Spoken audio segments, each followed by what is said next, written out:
이 사건은 1982년 10월 17일에 공소시효가 끝남으로써 이제는 범인을 붙들어도 처벌할 수가 없게 됐다. 경찰과 검찰과 법원과 언론이 고문과 조작과 오판과 오보로서 무고한 사람들을 고생시키는 틈을 타서 범인은 면죄부를 받고 만 것이다. 힘없는 서민들이 경찰, 검찰, 법원, 언론의 총공세에 직면할 때 얼마나 비참하게 되는가를 이 사건은 똑똑하게 보여주고 있다. 제도의 범죄는 처벌되지 않고 개인의 피해는 회복될 수 없음을 고문 후유증으로 40대에 요절한 김기철 씨는 폐인이 된 그의 몸과 정신으로 입증하였다. 이 기사는 1981년부터 1982년에 걸쳐 월간 마당에 쓴 것이다.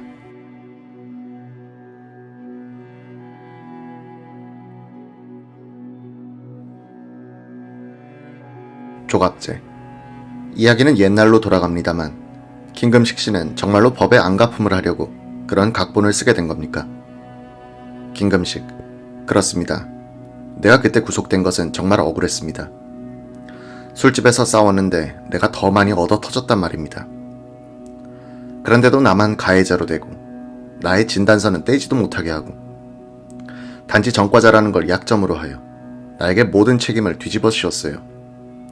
약자만 조지는 이런 법을 한번 갖고 놀아보자고 한 겁니다. 조갑제. 당신이 쓴 그 가명의 투서. 그나 사건을 잘 아는 김금식이란 사람이 부산교도소에 있다는 편지를 받은 서부경찰서에서는 수사를 하다가 곧 손을 뗐는데 무슨 까닭이라도 있었습니까? 김금식.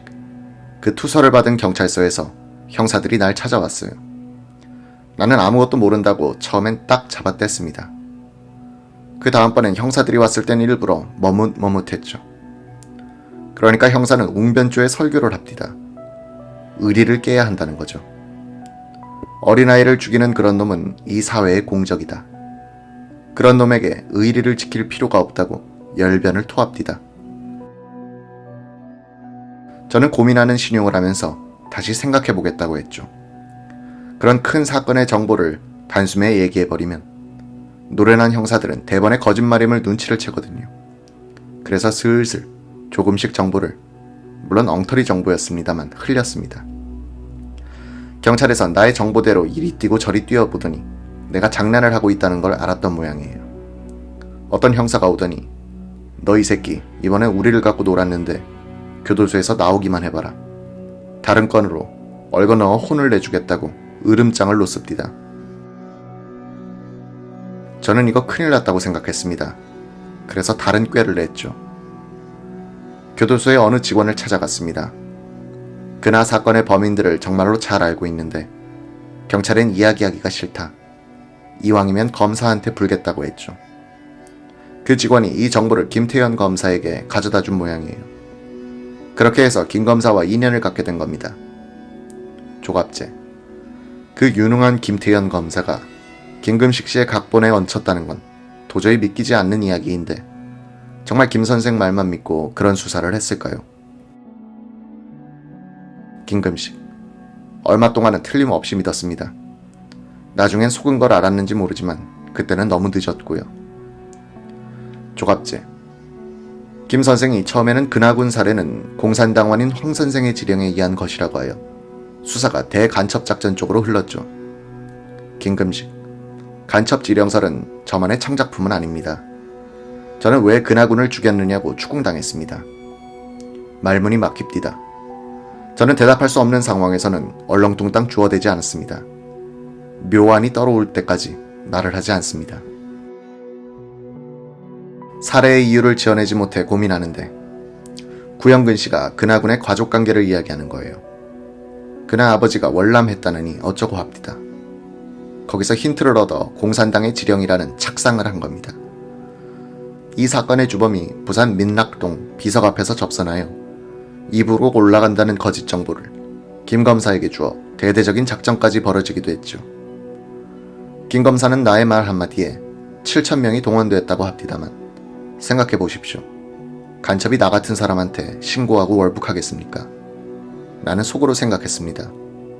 머리 좋은 검사도 별 볼 일 없구나 하고. 어쨌든 처음에는 제가 시키는 대로 수사를 합니다. 저는 삼화 고무 공장에 다니는 옛날 애인이 보고 싶었습니다.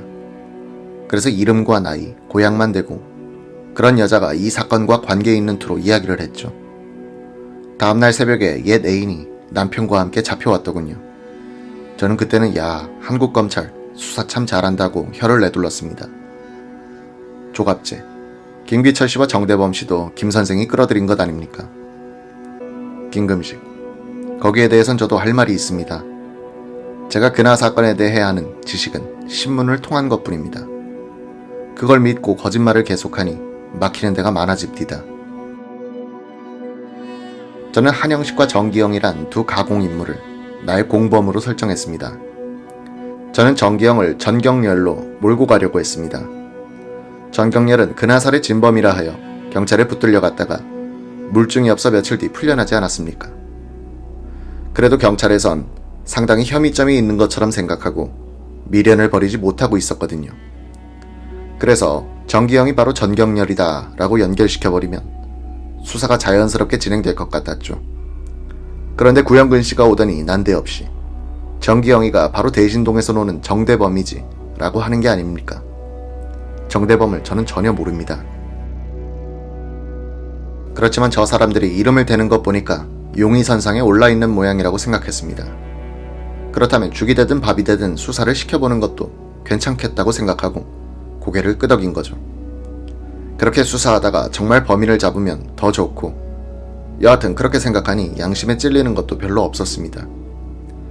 김기철이도 마찬가지였죠. 한영식이 내 친구라고 했더니 구씨는 내 주변을 샅샅이 뒤진 모양이에요.